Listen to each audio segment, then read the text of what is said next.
Poem 11. The birthday I missed. Avandandewen. The day that should be been hers.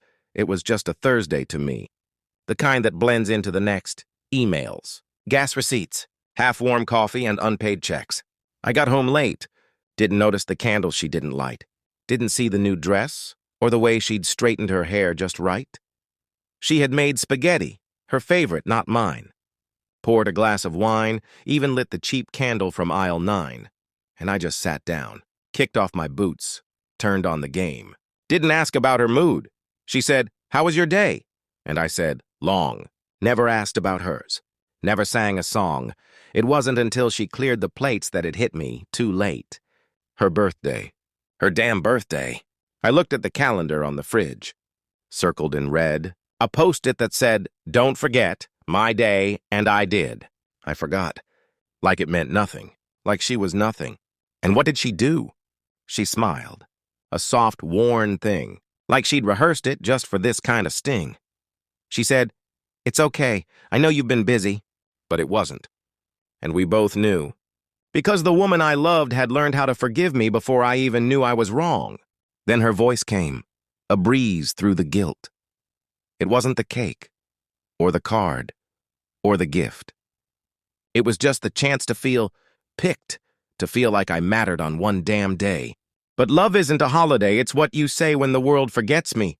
And you don't. But you did. And that tore me more than any fight ever could. I buy flowers no on Tuesdays. I circle random days in red. I say her name out loud in empty rooms so I never forget again, because forgetting her once was an accident. But twice, that's a sin. Poem 12. The ring on her finger day, 12, when the shine faded. It was still there, on her finger, left hand, fourth down. Right where I slid it years ago when I swore I'd never let her frown, but something had changed. Not the metal, not the stone, but the way it looked like it stood alone. No shimmer when she laughed. No sparkle when we kissed. Just a dull, quiet weight in a hand I used to miss.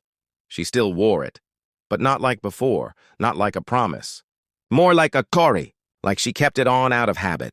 Or maybe to remember the man she said yes to, before he forgot how to defend her. I caught her once, twisting it slow. Not to admire, but like she didn't know if it still belonged there. If I still belonged there, and I didn't ask. Didn't say a word.